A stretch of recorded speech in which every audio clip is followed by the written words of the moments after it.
So in week 4, we're going to be branching out into the solar system, sort of getting a grand overview of all of our cousins, our brothers and sisters here in the solar system, and then returning home to study the Earth in more detail. And one of the major concepts in this week is going to be size and scale, trying to compare and contrast the planets in terms of how large they are and how far away they are and so forth. So just to give you an idea of scale, this ball represents approximately the size of Jupiter if this ball is approximately the size of Neptune. I know you're all dying to know, well, how big is the Earth on this scale? Sure you want to know? Prepare to be unimpressed. I don't know, can you see that little blue bead? Yeah, that's us. Pinched between my fingers. Are you feeling a little pressure right about now? Yeah, let's put that aside. So the Earth, the great big world, is not so great big when you compare it to the other members of the solar system. So you're going to get a little bit of a taste of size and scale of space this week. And after you understand the size of the relative planets, we're going to talk a little bit about their properties. We divide the 8 planets in our solar system into terrestrial, which is Earth-like, and Jovian, which is Jupiter-like. Although, as you'll see later on, Jupiter-like might not actually be the best term, but that's the one that scientists use, so we're going to go with it. And after you learn a bit about these 2 broad categories of planets, we're going to get down to the nitty-gritty of how we learn about planets. And one of the things we want to do is we want to look at the surface features. We want to reconstruct the history of a body. Well, the bodies that have surfaces. Soft and squishy gas planets don't have surfaces, but we'll get to that later. So, for example, if we say that a crater on the moon is 3.6 billion years old, how do we know that? And if you hear someone say, well, the surface of the moon is relatively old, but the surface of the planet Venus is relatively young, well, how do they know that? Especially since we've never had people land on Venus. How do we know?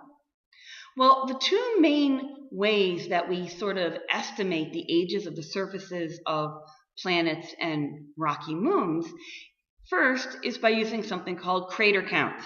We take into account the fact that all bodies in the solar system have been bombarded by meteorites and asteroids. And if all of the bodies have been bombarded, then they should all have lots of craters, right? But if you look around Earth, we don't see that many craters. That's because the Earth is really good at resurfacing itself. It's sort of like every once in a while the town comes out and it fills in the potholes on your street. Well, because of the weathering and erosion and plate tectonics on the Earth, we're going to resurface the Earth occasionally. Well, the moon doesn't really have those things. So the moon just has all of those scars from its very long and rough life.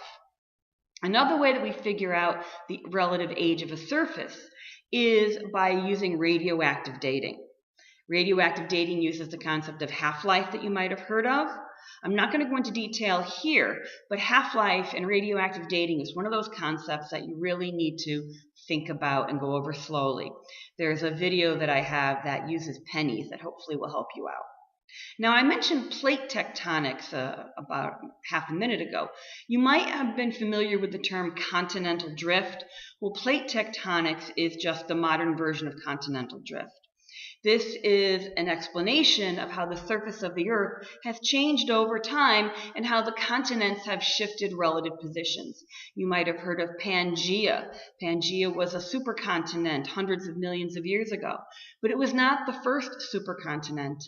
And it's not going to be the last either. The surface of the Earth is always changing. You'll learn about the surface and about the interior of the Earth this week.